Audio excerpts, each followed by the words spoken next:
Cette conférence va maintenant être enregistrée.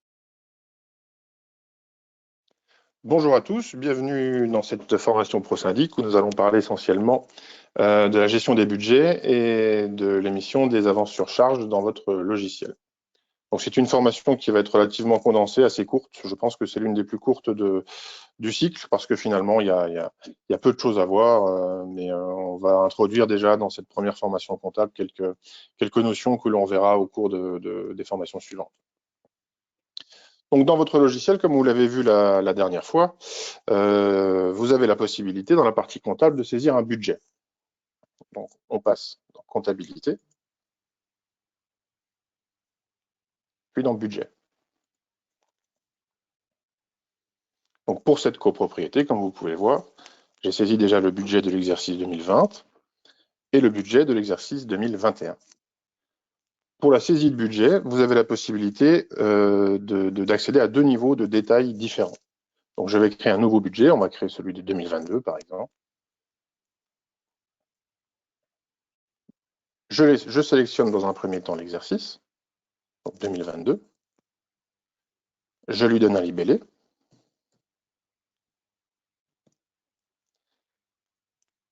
Et donc j'ai la possibilité, alors je vais couper ça, de saisir un budget simplifié où je vais mettre le montant total par clé de répartition. Donc ça, on l'a vu lors de la dernière formation. Les clés de répartition dans ce logiciel-là correspondent plutôt à un mode de calcul, à une base de calcul. Donc là, on voit effectivement qu'on a saisi nos 4 clés de répartition qui correspondent aux charges communes, aux parts égales, et puis à 2 clés qui sont réparties par bâtiment. Donc ce qu'on peut voir déjà sur ce budget-là, c'est qu'on a la possibilité de s'affranchir complètement des classes comptables. Donc pour les petites copropriétés ou pour ceux qui n'ont pas envie d'avoir un budget trop détaillé, on peut très bien spécifier au soft, par exemple, de lui dire, voilà, pour les charges communes, j'ai 6 000 € de budget. Pour les charges à part égale, j'ai 4 000 €. Et puis, j'ai 2 000 € par bâtiment. Donc ça, c'est une méthode simplifiée qui vous fera gagner du temps et qui vous permettra de valider votre budget avec très peu de lignes. Pour ceux qui souhaitent détailler, on a évidemment la possibilité de le faire. Donc je clique sur cette petite flèche à gauche, dans Détail. Et là, je peux aller chercher tous mes comptes comptables. Par exemple, mon eau.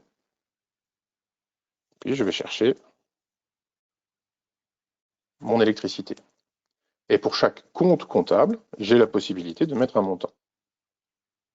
Ce montant-là sera réparti en fonction de la clé de répartition qui est spécifiée au-dessus.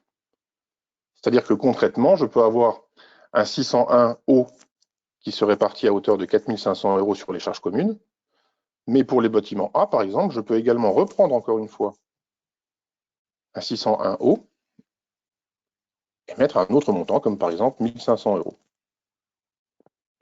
Dans ce cas de figure-là, effectivement, vous aurez 6 000 € d'eau, mais une part sera répartie en charges communes et l'autre pour les bâtiments A. Donc ça, on l'a vu également lors de la dernière formation, les imputations du plan comptable ne sont plus soumises à un seul type de répartition. Vous avez la possibilité d'imputer un 601, par exemple, à tous les modes de calcul que vous souhaitez. Donc voilà, pour la saisie du budget. Alors je vais faire quelque chose d'un petit peu plus présentable. On va mettre de l'eau aussi, ici également, sur le bâtiment B. Ensuite, il me reste à valider mon budget. Je vais mettre également quelque chose sur les parts égales. Voilà. Alors on a une petite case ici, approuver le budget, pardon. Donc vous pouvez valider votre budget, donc le préenregistrer ou le faire en l'état, le faire partiellement. Tant que ce budget n'est pas approuvé, donc tant qu'on n'a pas coché sur approuver le budget, vous serez dans l'incapacité de générer vos avances sur charge. Il faut donc approuver le budget, puis lui donner une date de validation qui, généralement, c'est la date de votre assemblée générale à laquelle le budget a été voté et approuvé. Et il me reste ensuite à valider. Voilà, donc là, j'ai saisi mon budget 2022. Directement depuis l'interface, vous avez la possibilité, en cliquant sur ce petit bouton vert, d'imprimer votre budget, en choisissant ou non d'y faire figurer le détail par compte comptable. Là, voilà. et j'ai le détail de mon budget, avec éventuellement le réalisé sur l'exercice N-1, donc dans notre cas de figure, on n'a saisi aucune facture, donc on n'a rien. L'encours, donc c'est le réalisé sur l'exercice en cours, et puis les postes du budget.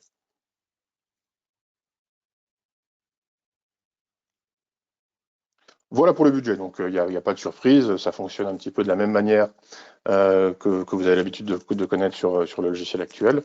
Simplement, vous avez la possibilité de simplifier encore votre budget pour les petites copropriétés. C'est vrai que parfois, on n'a pas besoin de saisir tous les comptes comptables, donc simplement une imputation, un montant total par clé de répartition, et le logiciel comprend parfaitement le fonctionnement et va pouvoir vous générer vos avances sur charge.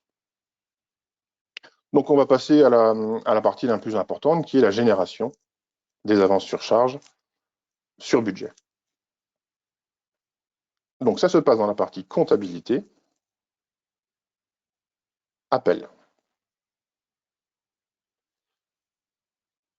Donc, sur cette page, je vais retrouver la totalité de mes appels. Donc, non seulement les provisions sur charge, les avances sur charge, mais également tous mes fonds de roulement, mes fonds de réserve. Donc, ce n'est pas une vue réellement comptable, c'est une vue un petit peu plus informative. Vous allez avoir quand même beaucoup d'informations, mais la vue comptable, on la verra plus tard lors d'une formation ultérieure. Donc, lorsque je souhaite passer un appel, donc dans notre cas des avances sur charge, je clique sur Nouvel appel en haut à droite. J'arrive sur un menu qui me demande quel type d'appel je souhaite effectuer.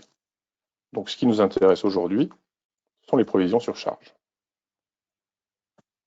Alors là, j'ai mon écran qui s'affiche avec toutes les informations nécessaires. Donc, par défaut, le logiciel va chercher l'exercice en cours, donc le 2021, et puis il va chercher le budget. Donc, il vous explique effectivement que le budget 2021 a été approuvé pour un montant de 13 100 €. Alors, on me demande comment sont présentées les avances sur charge des copropriétaires. On verra ça tout à l'heure, je vais vous le montrer dans la formation. Alors, le réalisé de l'année N plus 5%, tout à fait, c'est en cours de développement pour que ça soit exactement le même fonctionnement que sur votre logiciel actuel. Donc, on va pouvoir majorer le budget N plus 1 par rapport au réalisé de N par poste. Voilà. Donc, je reprends sur la création de l'appel. Donc, effectivement, mode de calcul, je peux choisir budget ou je peux même aller chercher une clé. Ça, c'est lorsque vous souhaitez faire un appel d'ajustement ou un appel extraordinaire en plus, vous avez la possibilité. Là, on va simplement se baser sur le budget. Donc, si mon budget n'était pas validé, n'était pas approuvé, je n'aurais pas pu faire cette manipulation-là. Donc, ce qui me reste concrètement à faire, finalement, pour générer mes appels, c'est lui trouver un libellé. Donc, on va mettre, par exemple, avance sur charge.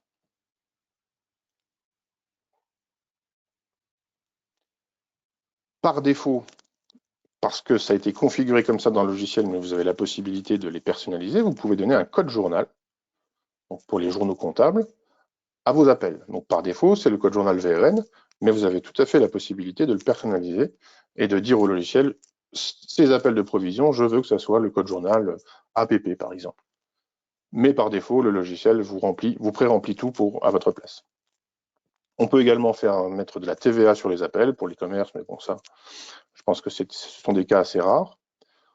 On peut arrondir les montants répartis à l'entier pour une présentation un petit peu plus lisible pour les copropriétaires.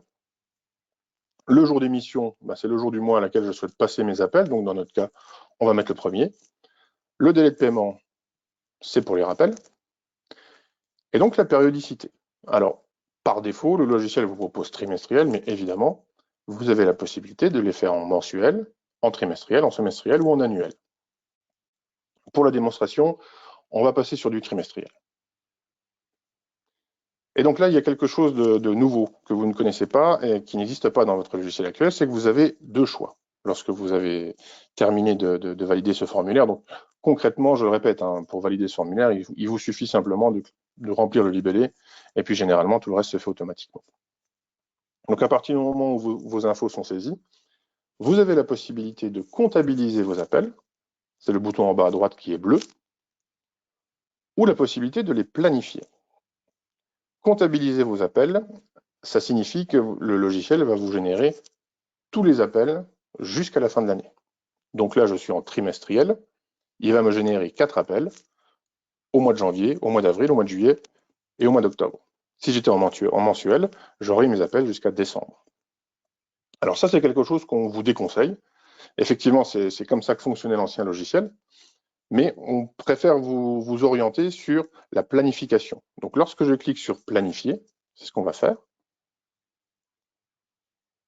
Voilà, mon appel est planifié. Ce qui veut dire qu'il n'est pas encore en comptabilité. Rien n'est fait, rien n'est émis. Vous pouvez d'ailleurs le voir, sur ma liste des appels, je n'ai toujours rien. Donc la planification va vous permettre de générer vos appels au cours de l'exercice. C'est-à-dire que votre appel du premier trimestre ou du mois de janvier, vous allez générer au mois de janvier, mais pas les autres. Ce qui vous permettra d'être un petit peu plus, de respecter un petit peu plus les mutations en cours et d'avoir moins de soucis de transfert d'appels. Lorsque, par exemple, vous créez vos appels jusqu'au mois de décembre, vous avez une mutation au mois de juin, donc vous êtes obligé de détricoter votre appel initial pour réimputer les montants sur le copropriétaire acheteur. Donc la planification évite cet écueil et vous permet d'avoir un suivi un petit peu plus propre de vos appels. Donc la planification, vous y accédez via le menu comptabilité, planificateur. Alors qu'est-ce que je retrouve dans ce planificateur? Alors le planificateur, c'est un outil que vous allez certainement utiliser souvent. Donc dans le planificateur, je retrouve tous les appels que je dois générer et qui n'ont pas encore été générés. Donc là, on le voit. J'en ai même programmé sur l'année 2020 qui n'ont pas été émis. Ça, c'était pour la démonstration. Donc, je décide de supprimer, enfin, de cacher ceux de 2020. Donc, je peux mettre, par exemple, une date de début, 1er janvier 2021. Donc là, automatiquement, je n'ai que les appels à émettre depuis le 1er janvier 2021. Évidemment, vous pouvez borner également sur une date de fin. Et puis, ce module est multi-copropriété, ce qui veut dire que concrètement, si vous devez émettre vos appels de provision pour juin 2021, en cliquant sur copropriété, toutes les copropriétés, le logiciel va vous retrouver tous les appels à émettre pour le mois de juin, et puis pour ceux plus tard, mais vous pouvez très bien borner sur, par exemple, juillet, donc vous n'aurez que les mois de juin, pour toutes les copropriétés. Donc, en une seule manipulation, vous allez émettre tous vos appels de toutes les copropriétés du mois de juin. Alors, dans ce planificateur, on trouve, évidemment, on peut filtrer par type, donc les appels de fonds, de provision, les fonds de roulement, mais également les factures fournisseurs qui sont soumises à un contrat, qu'on va pouvoir également émettre mois après mois. Ça, on le verra dans une autre formation. Donc, ce qui nous intéresse effectivement dans notre cas, ce sont nos appels de provision. Donc, nous sommes au mois de juin, au mois de mai, donc je suis censé avoir émis déjà mes 2 premiers appels. Et vous le voyez d'ailleurs, le logiciel me met une petite pastille rouge qui m'explique que ces 2 appels sont en retard. Donc, je vais les comptabiliser. Donc, je clique uniquement sur cette petite coche. Le logiciel me dit comptabiliser 2 opérations. Alors, je peux très bien mettre également celle de juillet en même temps, en avance, mais je ne vais pas le faire, je vais juste faire les 2 premières. Et il me reste qu'à cliquer sur comptabiliser 2 opérations. Voilà, donc le système m'indique que 2 écritures ont été générées. Et donc, vous voyez que dans mon planificateur, je n'ai plus rien, parce que j'ai borné. Si je borne à la fin de l'année, au 31/12, bah là, je revois mes 2 appels qui restent à émettre pour le mois de juillet et pour le mois d'octobre. Et si je vais dans ma liste des appels, donc je reviens dans comptabilité, appels, liste des appels, j'ai bien mes 2 appels qui ont été comptabilisés. Alors on peut également, par exemple, je vais vous montrer un petit peu le fonctionnement. Donc si je reviens sur mon planificateur, je vais émettre mon appel de juillet, je comptabilise, il disparaît de la liste, il revient sur ma liste des appels, donc là j'ai mes 3 appels. Si je me rends compte que dans ce cas-là, je les ai émis trop tôt, ou j'ai fait une erreur au niveau du montant, du budget, enfin quoi que ce soit, j'ai toujours la possibilité de supprimer l'appel. La suppression de l'appel va faire remonter l'appel dans le planificateur qui sera de nouveau disponible. Donc si je clique sur supprimer l'appel, je vais le retrouver dans mon planificateur.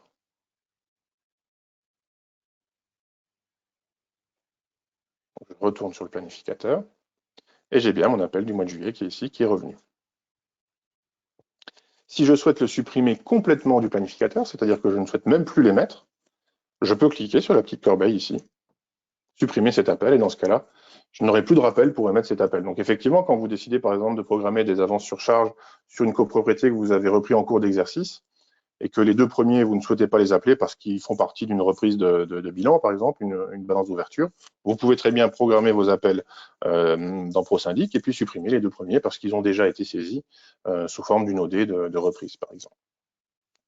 Alors, je vais émettre celui de juillet et je vais faire une petite parenthèse sur la suppression des opérations comptables dans ProSyndic.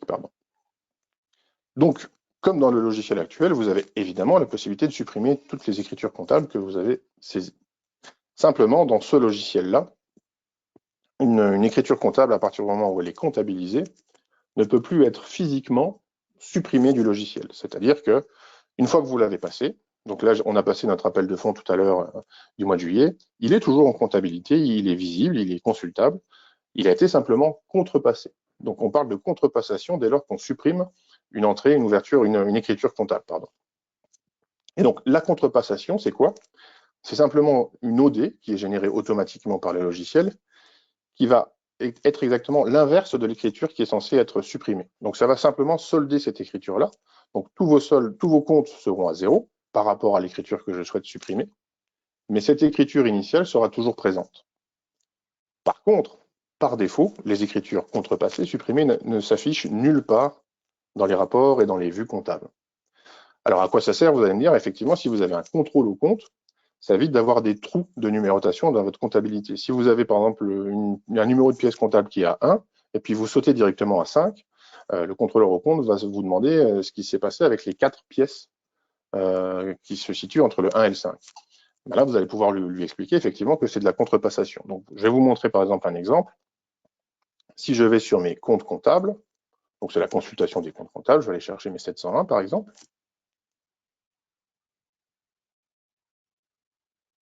Voilà. Donc pour 2021, j'ai bien sur mon 701 mes deux lignes d'avance sur charge, la première du mois de janvier et puis la seconde du mois d'avril. Mais par contre, on a vu tout à l'heure que j'avais supprimé par deux fois les avances sur charge du mois de juillet. Donc dans toutes les vues comptables, vous avez la possibilité de cliquer ici dans le moteur de recherche sur inclure les contrepassations. Si je clique sur inclure les contrepassations et je clique sur rechercher, il va m'afficher tous les appels que j'ai précédemment supprimés et contrepassés. Donc j'ai bien mes écritures de contrepassation qui figurent. Évidemment, vous voyez que le solde cumulé est à 18 250, que j'inclus ou non mes contrepassations, je suis toujours à 18 250. Simplement, quand vous incluez les contrepassations, vous incluez absolument la totalité des appels qui ont été saisis et intégrés, injectés dans le système, avec leur écriture de contrepassation. Et donc, dans toutes les vues comptables, parce que là, effectivement, dans les comptes comptables, c'est une réelle vue comptable, on a deux niveaux de détail. Donc, on a une vue simplifiée, qui est la plus utilisée, mais vous pouvez également avoir une vue détaillée en cliquant ici. Donc, ce petit bouton-là s'affiche sur toutes les vues comptables, où là, vous avez toute l'information nécessaire pour la comptabilité, puis pour l'analytique. Donc, vous avez le numéro de pièce, le code journal, les références pièces, les références internes, le lettrage de contrepassation, ça on y reviendra lorsqu'on verra les vues comptables, je vous parlerai du lettrage, etc. etc. Voilà, c'était une petite parenthèse pour vous expliquer comment fonctionnait la suppression d'une pièce comptable dans le logiciel. Donc c'est une suppression, pour vous ça ne changera rien, c'est-à-dire que quand vous supprimez quelque chose, vous ne le verrez plus par défaut nulle part, mais vous aurez toujours la possibilité de l'afficher pour une raison X ou Y. Voilà. Donc voilà pour la contrepassation, cette petite parenthèse. Donc je vais vous expliquer maintenant la présentation un petit peu des avances, des appels, lorsque vous allez les transmettre à vos copropriétaires. Donc là, on a fait nos avances jusqu'au mois de juillet. Donc je souhaite maintenant les imprimer. Alors, ça se passe ici, sur la vue des appels. Donc d'une part, je peux déjà aller voir un bref rappel sur le détail par clé. C'est-à-dire que chaque appel, quel qu'il soit, vous propose un petit résumé par clé de répartition du montant réparti. Alors montant réparti, montant appelé, vous voyez que ce sont deux montants différents. Donc le montant appelé, c'est le montant initialement appelé. Le montant réparti, c'est le montant réparti parmi les copropriétaires, où on peut éventuellement, de temps en temps, avoir un cents ou 2 d'arrondi. Donc on a effectivement les deux montants saisis pour que vous puissiez bien voir ce que vous avez appelé et ce qui a été effectivement réparti. Donc maintenant, je souhaite consulter mes appels, les détails. Donc évidemment, vous voyez que vous avez une petite flèche ici, où vous avez la possibilité d'avoir le détail des appels par copropriétaire, mais également par lot.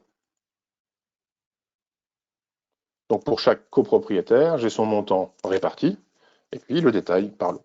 Donc ça, c'est simplement une vue, mais ça n'est pas le document. Donc pour générer mes documents, j'ai plusieurs possibilités. Donc je peux sortir le document d'un seul copropriétaire. Par exemple, si je veux le document de Jean-Claude Wiltz, je clique uniquement. Alors je vais peut-être le remettre comme ça, ce sera plus clair sans les lots. Je clique uniquement sur son nom pour l'avance sur charge de juillet 2021. Je peux également décider de lui renvoyer ses avances sur charge d'avril. Donc dans ce cas-là, mon document comportera les deux avances sur charge au sein d'un même document. Mais plus généralement, ce que vous allez faire, c'est que vous allez cliquer simplement sur l'avance en cours, donc celle du mois de juillet. En cliquant sur le bouton supérieur, la petite coche supérieure, ça va vous précocher tous les copropriétaires. Et puis, il vous restera à cliquer sur exporter les bordereaux sélectionnés en PDF. Alors, on va peut-être faire ceux d'avril, comme ça, ce sera peut-être plus parlant. Voilà. Voilà. Donc, lorsque je valide exporter les bordereaux sélectionnés en PDF, j'ai une modale qui nous résume un petit peu ce que vous êtes en train de faire. Donc, dans un premier temps, vous avez la liste des copropriétaires que vous avez cochés.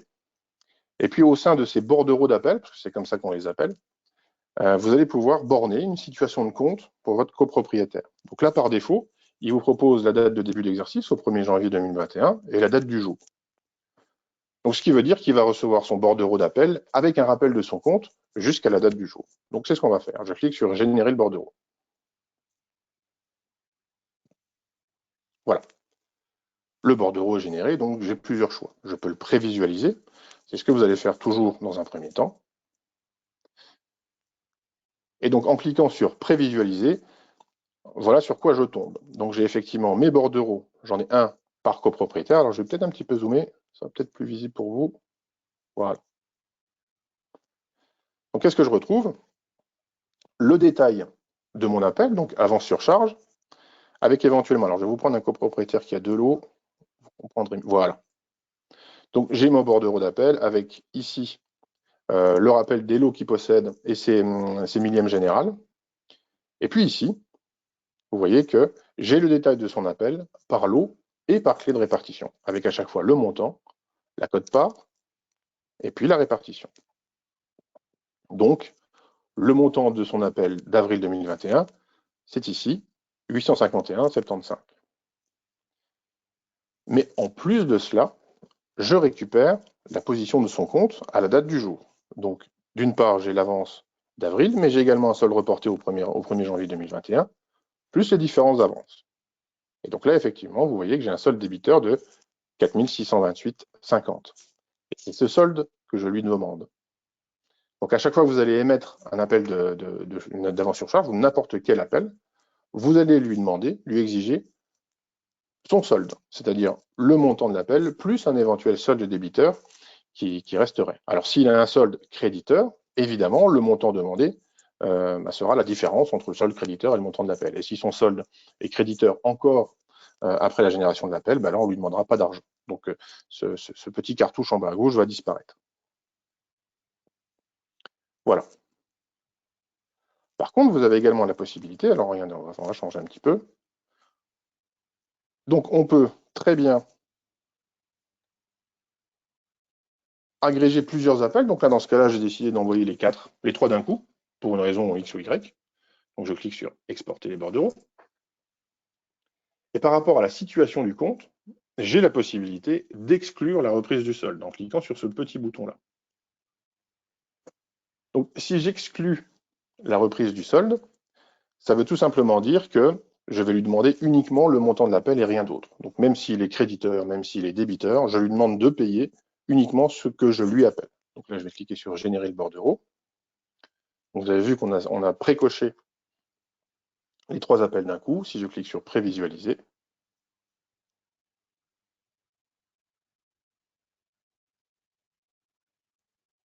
Donc on voit qu'au sein d'un même document, je retrouve les 3 appels, avec à chaque fois la répartition et le montant.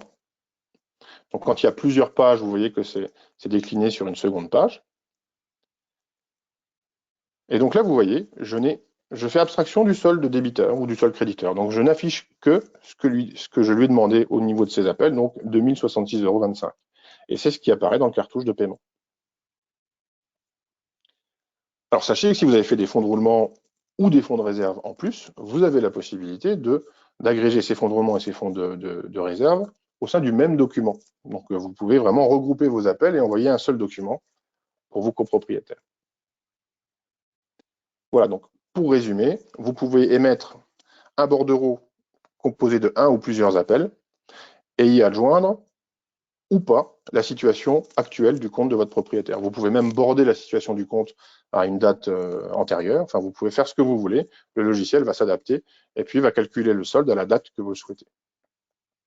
Donc là, c'est lorsque vous êtes en prévisualisation. La prévisualisation ne va rien stocker dans la gestion de documents, ce qu'on avait pu voir lors de la première formation. Si vous voulez sauvegarder vos bordereaux d'appels, il faut cliquer sur le bouton vert ici, sauvegarder les appels. Si je clique sur sauvegarder les appels, dans la GED, donc dans la gestion de documents de chacun des propriétaires, va se stocker son appel individuel, donc son document individuel. Et en plus de ça, dans la GED de la copropriété, vous allez récupérer le document global, globalisé, qui va reprendre au sein d'un seul et même document la liste complète de tous les copropriétaires. Donc si vous souhaitez l'imprimer plus tard, vous avez toujours la possibilité d'aller le récupérer dans la gestion de documents de la copropriété. Et le copropriétaire, lui, dans son extranet, donc dans son espace privé, il aura la possibilité de visualiser uniquement son appel. Mais pour ça, il faut que vous sauvegardiez le PDF. C'est-à-dire que si vous cliquez sur prévisualiser et qu'ensuite vous fermez la fenêtre, il ne va rien se passer. Et puis en parallèle, pour les copropriétaires qui en font la demande et qui ont une adresse email valide, en cliquant sur le bouton orange envoyer par mail, vous avez la possibilité d'envoyer vos documents par email. Donc le logiciel va simplement aller chercher tous les copropriétaires qui possèdent un email valide et vous propose ou non de l'envoyer. Donc là, par exemple, j'avais coché. Étape suivante. Vous avez la possibilité de lui rédiger un petit mail avec la pièce jointe. Étape suivante. Et donc là, il ne vous reste plus qu'à envoyer l'email. Donc l'email va partir avec le document du copropriétaire et le document globalisé aura un document en moins, celui envoyé par mail. C'est-à-dire que lorsque vous allez imprimer votre document globalisé pour les envois papier, vous ne serez pas obligé d'imprimer ceux qui ont déjà envoyé par mail, parce qu'ils seront retirés du document généralisé. Voilà.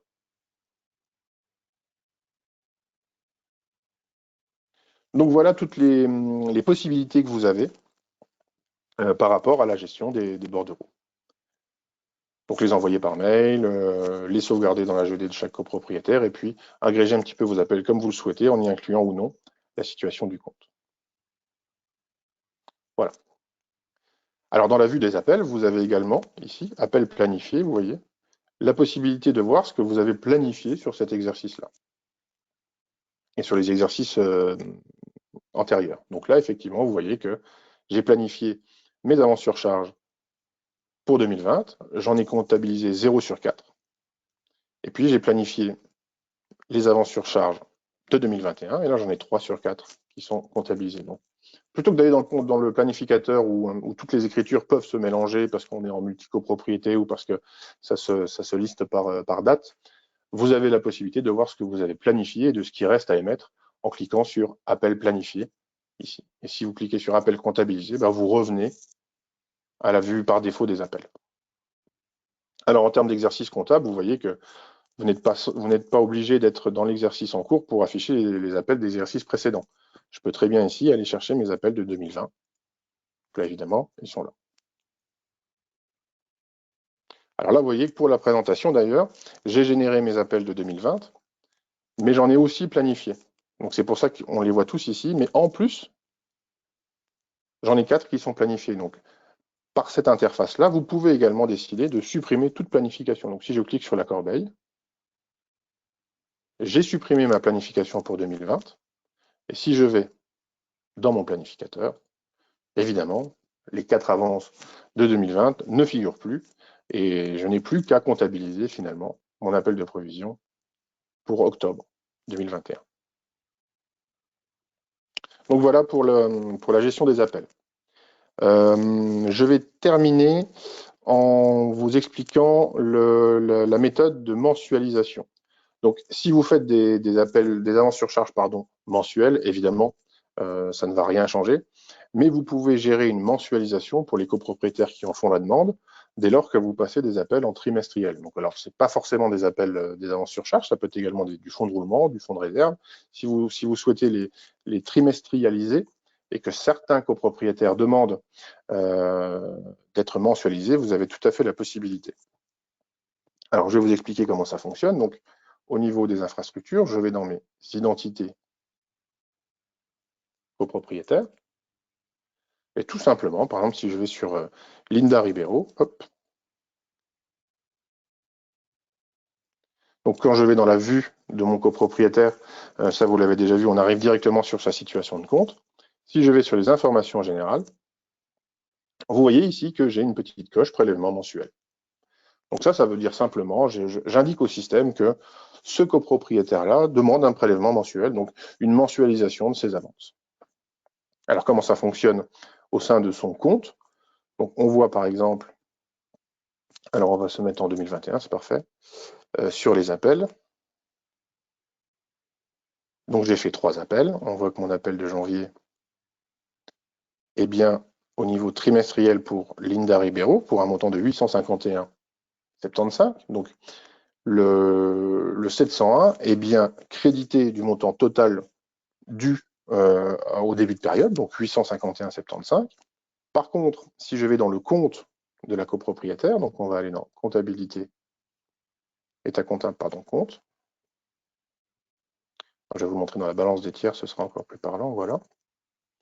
Donc si je vais voir la balance des tiers de Madame Ribeiro Linda, on voit bien que on lui a émis des avances pour chaque mois. Donc on a le 1er janvier, 283,91, le 1er février, le 1er mars, etc., etc., etc. Donc l'appel de fonds, la comptabilisation de l'appel de fonds reste en trimestriel, c'est-à-dire que la dette, enfin la créance constatée au 1er janvier est bien de 851 aidés. Mais par contre, sur le compte du propriétaire, on a bien une mensualisation qui s'écrit physiquement sur son compte. Alors comment ça fonctionne? C'est très simple. On va aller dans les journaux. Je vais chercher mes avances. Voilà. Alors vous voyez ici, cette écriture-là, c'est la comptabilisation initiale de l'appel. Donc j'impute bien dans un premier temps tous mes copropriétaires. En contrepartie, j'ai mon 701, donc du montant total, 3275. Et puis la part de mensualisation, donc pour Ribeiro Linda, vous voyez bien qu'on n'a que 283,91 au débit. Tout le reste est passé dans un compte intermédiaire de mensualisation qu'on trouve dans le 483. Ici. Donc vous avez un compte d'attente, un compte de bilan du 483, qui est chargé d'accueillir toutes les créances que l'on doit reporter au mois suivant pour les copropriétaires qui ont demandé une mensualisation. Et donc ensuite, le système va automatiquement faire des OD. Donc vous voyez ici, au 1er février 2021, j'ai une OD qui se fait du 483 au 401 au nom du copropriétaire mensualisé, pour un montant également de 283. Donc si vous voulez, le 483 va s'égrener au fur et à mesure des mois en se soldant. C'est-à-dire que votre 83, de toute façon, dès lors que vous passez un appel de provision, sera toujours soldé. Mais il sera soldé en plusieurs étapes. C'est-à-dire que là, effectivement, il sera soldé à la fin du mois de mars. J'aurais fait mes mensualisations. Si j'avais fait des appels semestriels ou annuels, eh bien, il se serait égrené au fil du temps 12 fois. C'est-à-dire qu'on aurait eu 12 fois un débit sur le 483, un crédit sur le 483, jusqu'à le solder définitivement. D'ailleurs, si je vais sur ma balance générale, je vois bien que mon 483, si je tire mon exercice à la fin de l'année, il est soldé. On a 1703 au débit, 1703 au crédit. Donc, Au moment des appels, on va débiter le 483 du montant à mensualiser, et puis ensuite, on va le réinjecter au niveau des copropriétaires, mois après mois, jusqu'à le solder complètement. Voilà, donc je sais que, enfin, je crois me souvenir qu'effectivement, vous procédez surtout en appel mensuel, mais pour les fonds de roulement, pour les fonds de réserve, sachez que vous avez la possibilité de mensualiser tout ça. Donc, quel que soit en fait le type d'appel ou la périodicité. Voilà.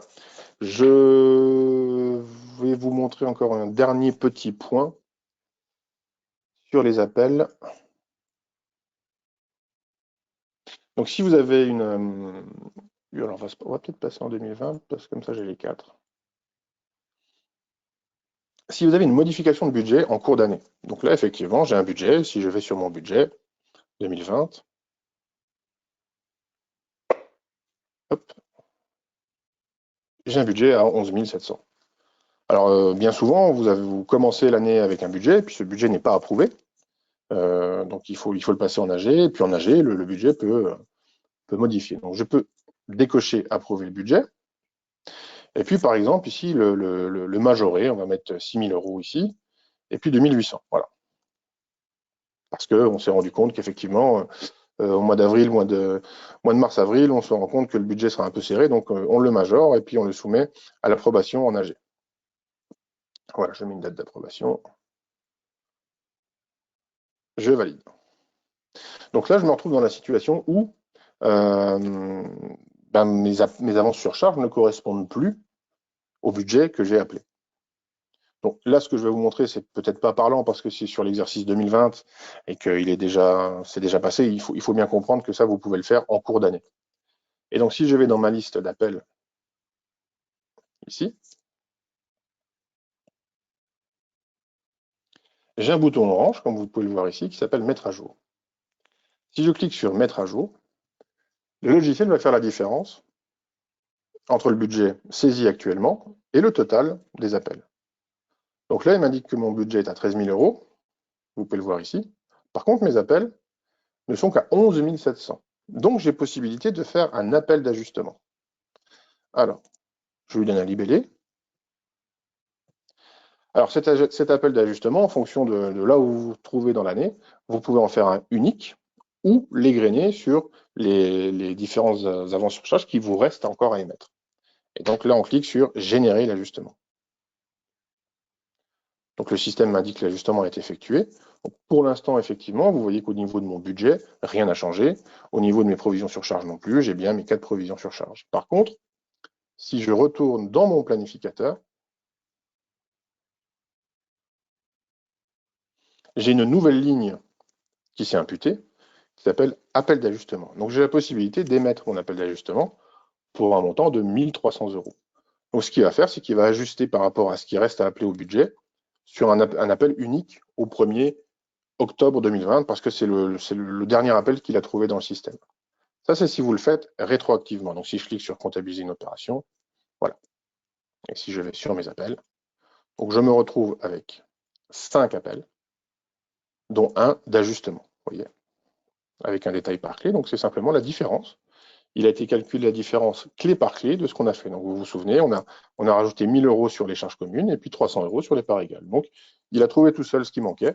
Alors on aurait très bien pu même mettre du débit sur une clé puis du crédit sur une autre. Il aurait ajusté en fonction. Là, on l'a fait rétroactivement sur un exercice passé. Si vous le faites par exemple au mois d'avril, eh bien cet appel d'ajustement a la possibilité de se planifier sur les appels qui restent à faire. Donc si vous êtes en mensuel, sur les 6 mois qui vous restent ou les 7 mois qui vous restent, vous allez avoir un ajustement qui se fait pour bien coller au budget. Voilà, on est en train de voir si on a la possibilité rétroactivement aussi de modifier les avances pour les copropriétaires qui étaient présents avant l'ajustement. Ça, c'est encore à voir. On va certainement le proposer en option. Pour l'instant, effectivement, le fonctionnement est comme ça. Il est arrêté, c'est-à-dire que lorsque vous mettez à jour sur un budget, ça va générer vos appels dans le futur par rapport à ceux qui sont planifiés. Donc voilà, je conclurai en vous disant qu'effectivement, je vous invite même à nous contacter par mail nous faire part de vos suggestions, s'il y avait des choses que vous souhaitez voir apparaître dans le logiciel, un fonctionnement particulier que vous souhaitez mettre en place. On est bien évidemment, comme toujours, ouvert aux suggestions. Et puis, il faut bien comprendre que ce logiciel-là est appelé à évoluer rapidement. Donc, vous allez bénéficier de mises à jour nombreuses au fil de l'année. Donc, n'hésitez vraiment pas, si vous avez des questions, si vous avez des suggestions, à contacter le support par mail. Évidemment, toutes les demandes seront prises en compte. Voilà. Je vous remercie pour votre attention. Je pense que la totalité des formations comptables, je les assurerai moi, donc je pense qu'on se revoit la semaine prochaine. Voilà. Je vous remercie pour votre attention et je vous souhaite une excellente journée. Au revoir.